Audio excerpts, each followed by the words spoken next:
Hello everyone, and once again, welcome back to Prison Architect. This will be episode 8.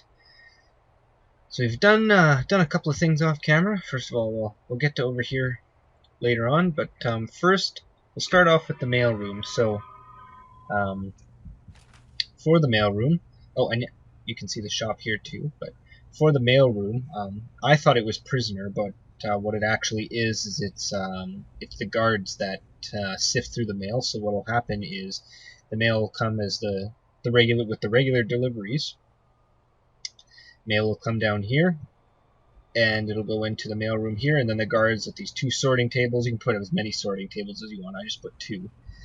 The guards at these 2 sorting tables then sort the mail, go through it all, make sure there's no like keys or anything. Here, we'll let this guy in here. Very clean. That way you can sort through it all, and then they'll go around and deliver it to prisoners. Now the shop, you can see here, the prisoners have been hard at work here, so they've been stocking the shelves. So everything comes in these boxes, and then they go on these shelves here. So there's probably there's books, shaving kits, there's little posters here of women, I'm assuming. So all kinds of stuff. They can come here and spend the money that they get from working. Now we'll let them, they're just asleep right now, but anyways, we'll get working. So what I did here is I'm creating a small little area here, and this will be for the protective custody. It's very important that your prison have protective custody, because you're always going to get those types of prisoners at your prison. So I don't make mine too big, like, oops. I don't make mine too big, but I do like to have enough cells in there that I can accommodate enough prisoners. So, and generally you don't really have to, I built it really close here, but you don't have to worry about these guys, because most of them really aren't going to escape, and they're not going to be really that bad or anything with in your prison, because, well, like, let's face it, they're already can't open this door. They're already in protective custody, so if they act up, you send them back to general population. It's not going to be too good for them, right? So they're generally not going to act up too much. So we'll designate this right away as protective custody. Bang, there we go. So we'll get some cells in there. I like to make these their own sort of containment units. So everything in them, like, they run themselves kind of thing. So what we'll do then is we will put a kitchen. We'll put a kitchen right here. Doesn't need to be very big, okay, because you're not going to have a lot of prisoners in here, so hopefully anyways, so it's not going to be that big. I'm going to put a brick wall up. I made this almost even too big, but that's not a big deal. We'll be able to find some use for all of the space in here. And then we will put our canteen. We'll put our canteen here. There we go. So, like I said, you don't really need things to be too big. And we'll just leave that bit open. We'll even make the canteen one bigger here. So what you'll get in your prison eventually is you'll get, what happens is, for your intelligence, so your informers. Now, our other guy, he left the prison. He got out on parole, so we're down to this Tom here. But anyways, what'll happen is if you use them too much, their heat, or whatever you want to call it, their little meter there, it'll rise. And so then what'll happen is your prisoner will eventually, he'll be found out, and that's not good, because what'll happen is all the other prisoners will beat the crap out of him, and they'll try and kill him. And so you'll get that, or you'll also get ex-law enforcement, and you'll get all kinds of those kinds of guys. So that's just something you've got to pay attention to in your prison, because what'll happen is if your death toll gets too high, right, what'll happen is your prison will get shut down. Well, you'll end up being in your prison because you weren't taking care of the prisoners, so gotta make sure you watch out for that. So now these guys are building all this, so we'll also throw in a table. Throw in a table there, put some benches in. Oops, put that one in the wrong spot. I hate it when I do that. And we also need a serving table. There we go. So we'll put the serving table there. Perfect. So we have our own little area here. And like I said before, these guys shouldn't give you too much trouble. They're it's not really in their best interest to give you trouble, so they pretty much don't. I haven't. In my experience with this game so far, the protective custody guys are really easy to look after. You really don't even need guards in there.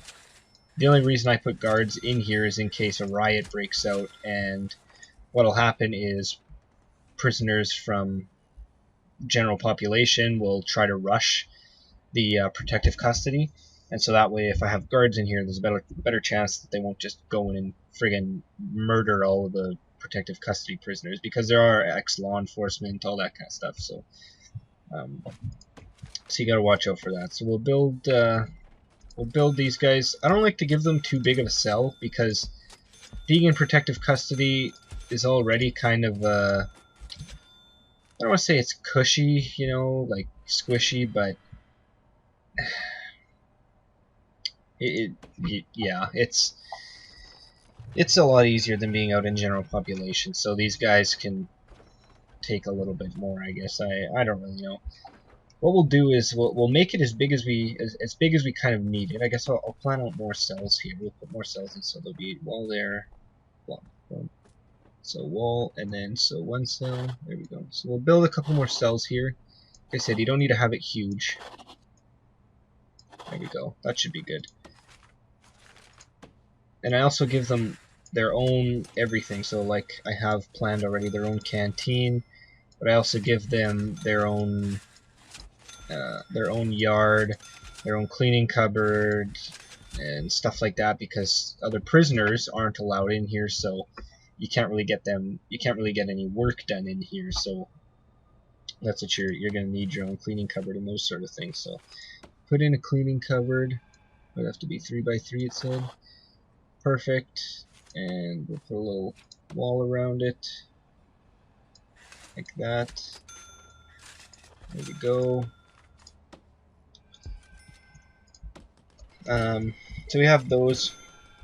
So while these guys are quick in there building, what we'll do is we'll go and take a look at our grants here. Now, as I said previously, sort of in the first or second episode, is that with your grants, what'll happen is if you're actually building this, if you're actually playing the game like for real and not just in sandbox mode, you'll need grants to sort of help build things. So for instance, administration center, you'll need 2 offices, which we have, a warden, which we unlock finance, we have an accountant. So if we buy this, bang bang, it'll be done real quick right away.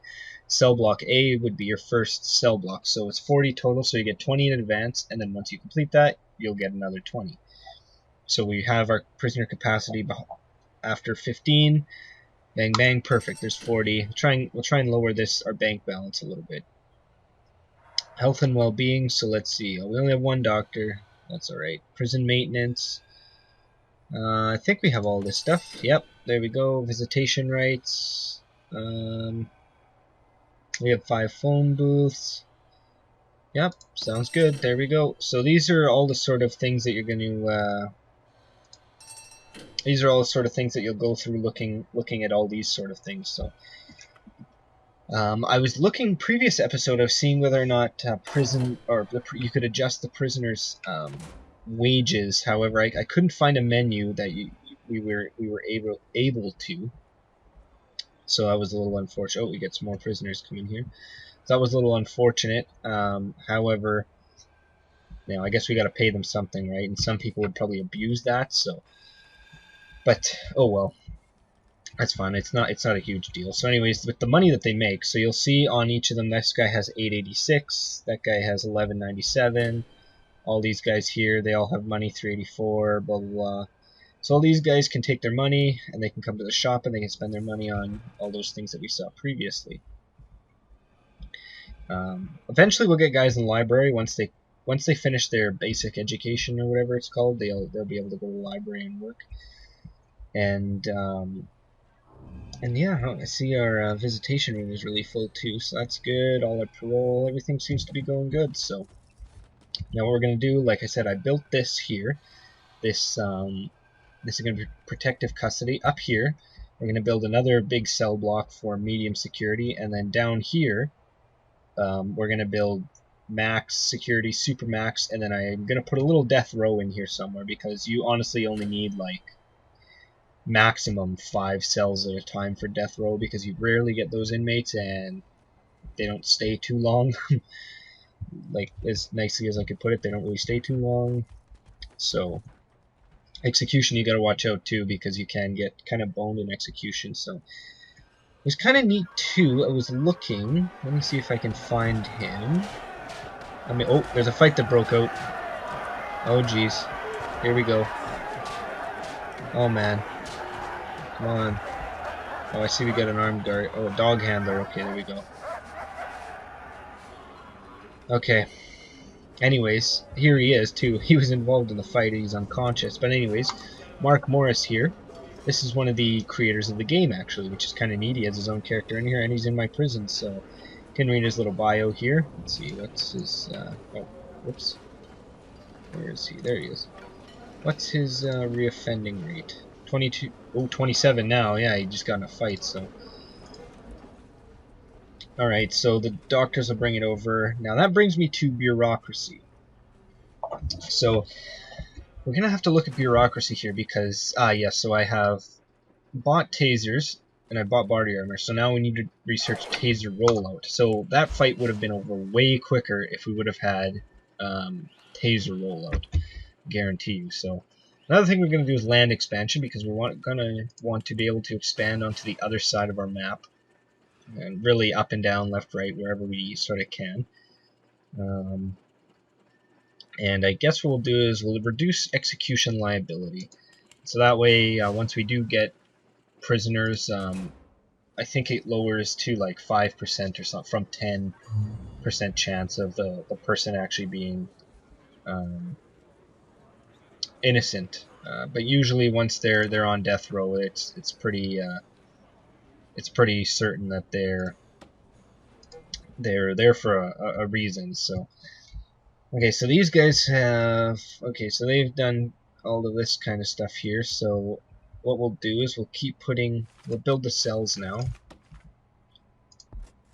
Build these cells up, and we'll be getting, now I have to look because just in case one of these guys actually was, let's see informants here, do we get any more? No.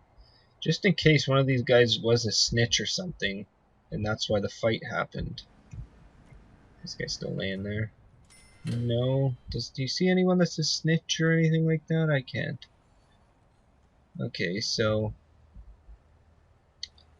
yeah. Alright, so hopefully it's been dealt with. What's this guy? Is he a snitch or something? No. Alright, well, so to get informants, I probably mentioned this before, but to get informants, what you really want to do is you have to prey. It sounds bad, but you have to prey on the weak in this game. So you have to find the guys who are addicted to drugs or anything like that. So you'll see there. Oh wait, alcohol was one of them there. Where's this guy? Where's the guy that needs? Oh, see, this guy really needs alcohol. So we'll put him in solitary for his own good to help him dry out. But also we might be able to get an informant out of him. Now this guy has increased already from 4 to 6% just by walking around, I guess making friends. And none of the prisoners know yet that he's an informant, which is a good thing, obviously.